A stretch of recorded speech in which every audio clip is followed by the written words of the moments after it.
অক্টোবরের 2 তারিখ হচ্ছে অন্তিম সূর্যগ্রহণ। তা আজকে আলোচনা করব এই সূর্যগ্রহণ সম্পর্কে মেষ রাশির উপর কী প্রভাব পড়বে।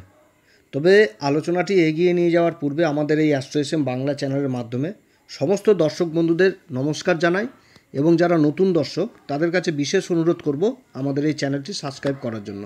এই চ্যানেলের সঙ্গে থাকুন, জ্যোতিষীয় সম্পর্কিত অনেক তথ্য জানতে পারবেন।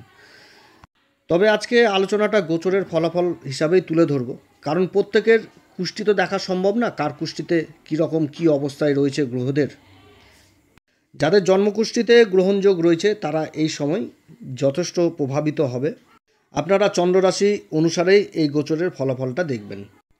এই 2024 সালের অন্তিম সূর্যগ্রহণ হচ্ছে অক্টোবরের 2 তারিখ এবং এই দিন পিতৃপক্ষের সমাপ্ত হচ্ছে, তার সাথে আবার অক্টোবরের 3 তারিখ থেকে নবরাত্রি শুরু হচ্ছে।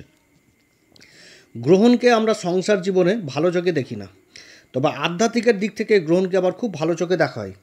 এই গ্রহণের প্রভাব আমাদের এই 12টি রাশির উপর পড়বে এবং 12টি রাশির মধ্যে কিছু রাশি যথেষ্ট ভালো ফল পাবে, আবার কিছু রাশিকে আবার সাবধানেও চলতে হবে।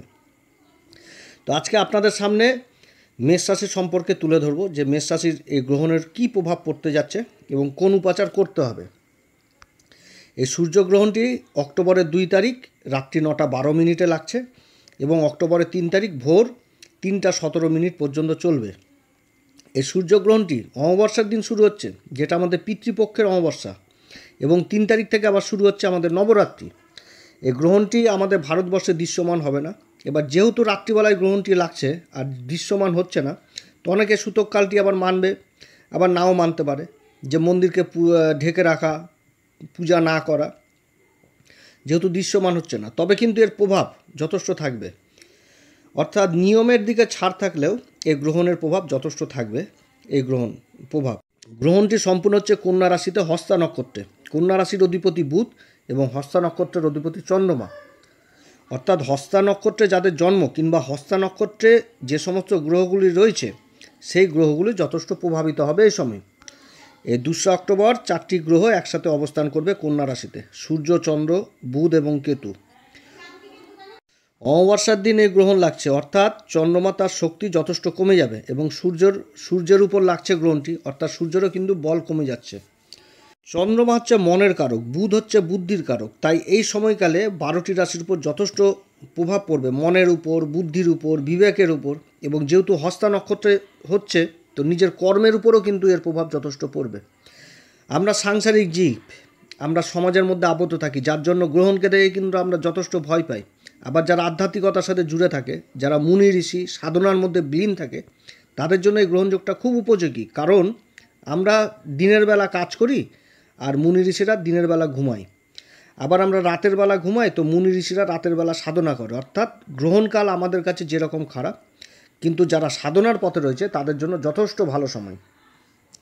যার জন্য আমরা সবসময় বলি গ্রহণকালে ঈশ্বরের সাধনা করতে। এই সময় হনুমান চল্লিশা পাঠ করা, ভোলেনাথের মন্ত্র জপ করা, মহামৃত্যুঞ্জয় মন্ত্র কিংবা দুর্গা সপ্তর্ষি পাঠ কিংবা মা দুর্গার মন্ত্র ওং হ্রিং দুং দুর্গায় নমঃ, এই মন্ত্র পাঠ, বা যার যেটা আরাধ্য দেবী বা দেবতা তাদের জপ মন্ত্র করা যথেষ্ট ভালো। এবং এই গ্রহণকালে ঈশ্বরের সাধনা মানে কেউ যদি 1000 বার একটা মন্ত্র জপ করে, তো তার ফল কয়েক লক্ষ বার জপ করার সমান হয়ে যায়। অর্থাৎ যারা আধ্যাত্মিকতার সাথে থাকে গ্রহণের সময়টা, তারা কিন্তু ঈশ্বরের বিশেষ কৃপা লাভ করে। তো মেষ রাশির উপরে এই গ্রহণের কী প্রভাব পড়বে, এই সময় মেষ রাশির কোন কোন দিক থেকে সাবধানে থাকতে হবে এবং কোন উপাচার করতে হবে, আজকে আলোচনার মাধ্যমে তুলে ধরব সংক্ষেপে। মেষ রাশির ক্ষেত্রে সূর্য হচ্ছে 6ষ্ঠ ঘরের অধিপতি, 5ম ঘরের অধিপতি। এবার অবস্থান করছে কোথায়? 6ষ্ঠ ঘরে। 6ষ্ঠ ঘরে গ্রহণটি লাগছে কন্যা রাশিতে। আর চন্দ্রমা হচ্ছে 4র্থ ঘরের অধিপতি, সুখের ঘরের অধিপতি, মায়ের ঘরের অধিপতি। এবার 6ষ্ঠ ঘরে অবস্থান করছে, তার সাথে বুধ 6ষ্ঠ ঘরেই থাকছে নিজের ঘরে, এবং কেতু অবস্থান করছে। এই গ্রহণের উপর রাশির অধিপতি মঙ্গলের 4র্থ দৃষ্টি থাকছে এবং দেবগুরু বৃহস্পতির 5ম শুভ দৃষ্টি থাকছে। মঙ্গলের দৃষ্টি এই গ্রহণযোগের উপর পড়ার দরুন এটাতে আরও ঘি ঢালার মতন কাজ করবে। অর্থাৎ যে বিস্ফোটক যোগটা তৈরি হচ্ছে বা যে যোগটা তৈরি হচ্ছে সেটা আরও বিস্ফোটক হয়ে যাবে। কিন্তু আবার দেবগুরু বৃহস্পতির শুভ দৃষ্টি পড়ছে, তো বিস্ফোটক যোগটা যতটা বিস্ফোটক হবে ততটা আবার শান্ত করার সাহায্য করবে দেবগুরু বৃহস্পতির এই শুভ দৃষ্টি। দেবগুরু বৃহস্পতি হচ্ছে দেবতাদের গুরু, সমস্ত সমস্যার সমাধান দেবগুরু বৃহস্পতির কাছে রয়েছে। এবং দেবগুরু বৃহস্পতির শুভ দৃষ্টি গ্রহণযোগে পড়ার দরুন কিছু কিছু ক্ষেত্রে আবার যথেষ্ট ভালো ফল পাবে। তো এইখানে গ্রহণযোগটি 4টি গ্রহ অবস্থান করছে একসাথে হস্তা নক্ষত্রের উপর। সূর্যও থাকছে হস্তা নক্ষত্রে, চন্দ্রও থাকছে হস্তা নক্ষত্রে, বুধও থাকছে হস্তা নক্ষত্রে, আবার কেতু তো হস্তা নক্ষত্র আগে থেকেই রয়েছে। এবং এদের মধ্যে ডিগ্রিগত তফাতটা খুব বেশি হবে না এই সময়, খুব বেশি হলে 2-3 ডিগ্রির তফাত, অর্থাৎ এই গ্রহণযোগের যথেষ্ট প্রভাব থাকছে। তো এই গ্রহণযোগের উপর শুধু যদি মঙ্গলের দৃষ্টি থাকতো বা শনির দৃষ্টি থাকতো, দেবগুরুর দৃষ্টি যদি না থাকতো, তো রেজাল্টটা কিন্তু অন্যরকম হতো। একটা মারমার কাটকাট, একটা রেশারেশি, এরকম সমস্যা তৈরি হতো, সমাজে একটা প্রভাব পড়তো, দেশের উপর প্রভাব পড়তো। কিন্তু দেবগুরু বৃহস্পতির এই দৃষ্টি পড়ার দরুন এর প্রভাব যথেষ্ট ন্যূনতম হয়ে যাবে, কিন্তু প্রভাব থাকবে, সেটা ক্ষীণ হয়ে যাবে। তবে যেহেতু দেবগুরুর দৃষ্টি এই গ্রহণযোগের উপর পড়ছে, তো এই সময়কালে প্রত্যেকটি রাশি আধ্যাত্মিকতার উপর একটা বিশেষ করে প্রভাব পড়বে। যারা আধ্যাত্মিকতার সাথে জুড়ে থাকছে তাদের এই গ্রহণযোগ প্রভাব বলতে গেলে একেবারেই থাকবে না, কারণ গুরু হচ্ছে অন্ধকার থেকে আলোর পথে নিয়ে যায়। যতই অন্ধকার থাকুক, যদি গুরুর সান্নিধ্যে যাওয়া যায়, তাহলে গুরু কিন্তু আলোর দিশা অবশ্যই দেখিয়ে দিবে। তে এটা কিন্তু আমার মুখের কথা না, এটা শাস্ত্রের কথা। তো দেবগুরু বৃহস্পতির শুভ পঞ্চম দৃষ্টি পড়ছে। গুরু আলোর পথ দেখায়। দেবগুরু বৃহস্পতি হচ্ছে জ্ঞানের কারক, আধ্যাত্মিকতার কারক, ধর্মের কারক, ঈশ্বরীয় শক্তির কারক। তার পঞ্চম দৃষ্টি পড়ছে এই গ্রহণযোগের উপর। মেষ রাশির ক্ষেত্রে সূর্যদেবের যে ষষ্ঠ ঘরে অবস্থান, এটা কিন্তু ভালো, কিন্তু গ্রহণযোগটা তো ভালো না। এই সময়কালে সন্তানের উপর বিশেষ খেয়াল রাখতে হবে, সন্তানের দিক থেকে কিছুটা হলেও সমস্যা তৈরি হবে।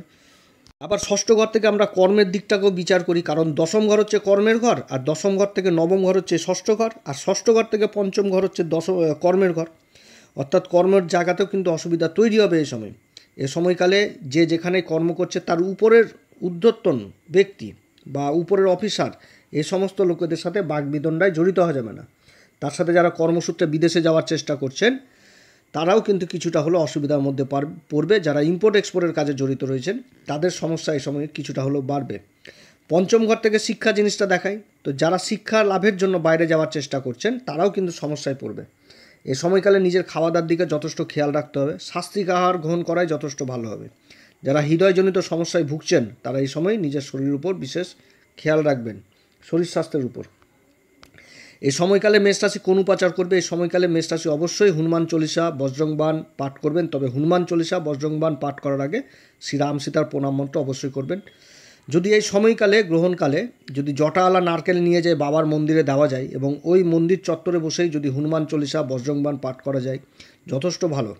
এছাড়া গায়ত্রী জপ করতে পারেন, বা যার যেটা দেবী দেবতা, যেটা ইষ্ট, তার মন্ত্র যদি উচ্চারণ করা যায় তাহলে যথেষ্ট ভালো, অর্থাৎ আধ্যাত্মিকতার মধ্যে থাকতে হবে এই সময়।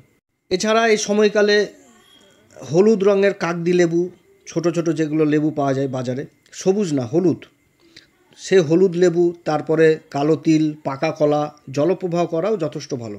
তার সাথে বলবো যারা রাস্তাঘাট পরিষ্কার পরিচ্ছন্ন রাখে তাদেরকে কিছু না কিছু দিয়ে সাহায্য করবেন।